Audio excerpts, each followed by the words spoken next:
کبھی کبھی ملتی ہے ایسی تقریر، اس تقریر کو لاسٹ تک ضرور سننا، اور چینل پر نئے ہو تو چینل کو ضرور سبسکرائب کر دو۔ جمعہ کی نماز کی بہت فضیلت ہے۔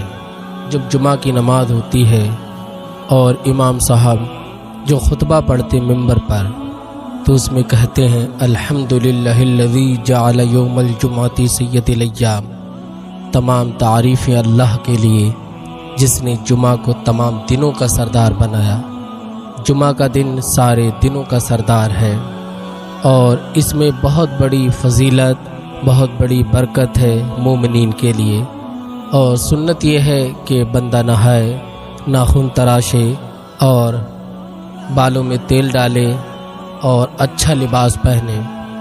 پہلے یہ ہوا صحابہ کے دور میں کہ ایک مرتبہ جب جمعہ کا وقت آیا تو بہت سارے صحابہ مسجد میں پہنچے، تو کسی کے کپڑے موٹے تھے، ان میں پسینے کی بو آ رہی، تو دوسرے لوگ برداشت نہیں کر رہے تھے۔ تو میرے نبی نے فرمایا کہ جب بھی آیا کرو تو غسل کر کے آیا کرو۔ حضرت امام شافعی کے نزدیک تو فرض ہے، لیکن ہمارے امام اعظم ابو حنیفہ رضی اللہ تعالیٰ عنہ کے نزدیک سنت ہے کہ میرے نبی نے فرمایا کہ نہا کر آیا کرو، تو بس نہا کر ہی آنا ہے، غسل کر کے آنا ہے۔ اور صحابہ اتنی محبت سرکار سے کرتے کہ جب محبوب نے کہہ دیا کہ نہا کر آؤ، تو کسی نے یہ نہیں پوچھا یا رسول اللہ اس میں حکمت کیا ہے، وجہ کیا ہے، آپ کیوں ارشاد فرما رہے، بلکہ سب نے کہا محبوب نے کہا ہے تو بس اس میں بے شمار حکمتیں ہیں۔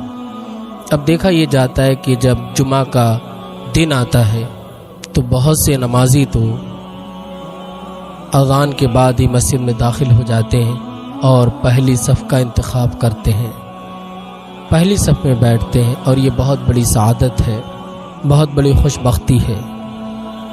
جو سب سے پہلے مسجد میں آیا اس کے لیے بڑا اجر ہے، جو اس کے بعد اس کے لیے اس سے چھوٹا، اس کے بعد اس طریقے سے جو بالکل خطبے کے وقت آتا ہے تو اسے وہ ثواب نہیں ملتا ہے جو پہلے والوں کو مل چکا ہے۔ آج کے دن تو انسان کو یہ عید ہے، چونکہ یہ عید کا دن ہے مومنین کے لیے، اور نبی فرماتے ہیں جس نے جمعہ کی نماز پڑھی اور اگلے جمعہ تک اللہ پاک اس کے سارے گناہوں کو معاف کر دیتا ہے۔ جس نے عمرہ کیا اگلے عمرہ تک اللہ پاک جتنے بھی اس کے گناہ ہوتے سارے مٹا دیتا ہے۔ اور جب بندہ حج کرتا ہے تو ایسا ہو جاتا ہے گویا آج ہی ماں کے پیٹ سے پیدا ہوا ہو۔ آج ہی ماں کے پیٹ سے پیدا ہونے کا مطلب کیا ہے کہ جیسے چھوٹے بچے کا کوئی گناہ نہیں ہوتا ہے، وہ گناہوں سے بالکل دور ہوتا ہے، ایسے ہی جو بندہ حج کر لیتا ہے اللہ پاک اس کے گناہوں کو بھی مٹا دیتا۔ مگر اس کا مطلب یہ نہیں ہے کہ آدمی نے پوری زندگی ظلم کیا، دوسروں کے پیسے غصب کیے، ڈاکہ زنی کی، شرابیں بیچیں، قتل و قتال کیا، اب اس کے بعد دولت جمع ہو گئی وہ جا کے حج کرائے تو اس کے گناہ معاف ہو جائیں گے؟ نہیں، حقوق العباد کبھی معاف نہیں ہوتا ہے۔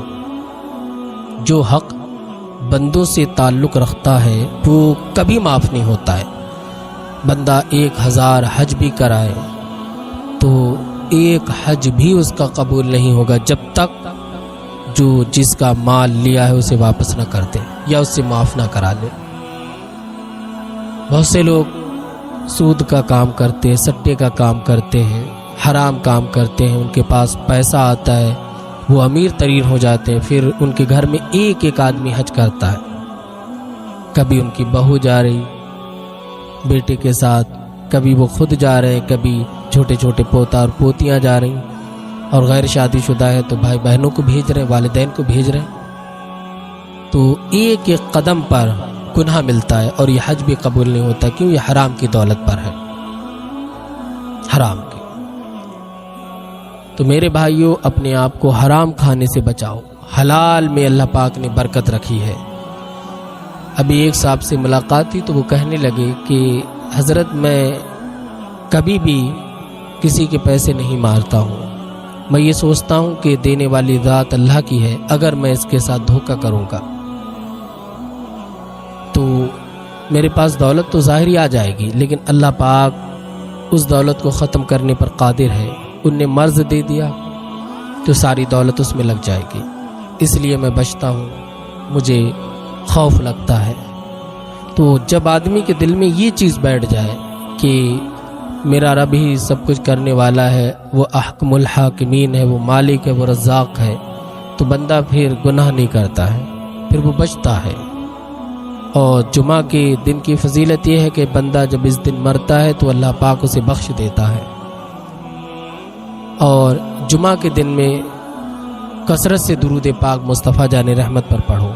جب آپ نے بارہا سنا ہوگا روایات میں کہ یہ کام کرنے سے اللہ پاک بخش دیتا ہے، والدین کی خدمت کرنے سے بخش دیتا ہے، تو یہاں پر مراد جو ہوتا ہے وہ حقوق اللہ ہوتا ہے، یعنی اللہ اپنے حق معاف فرما دیتا بندے پر۔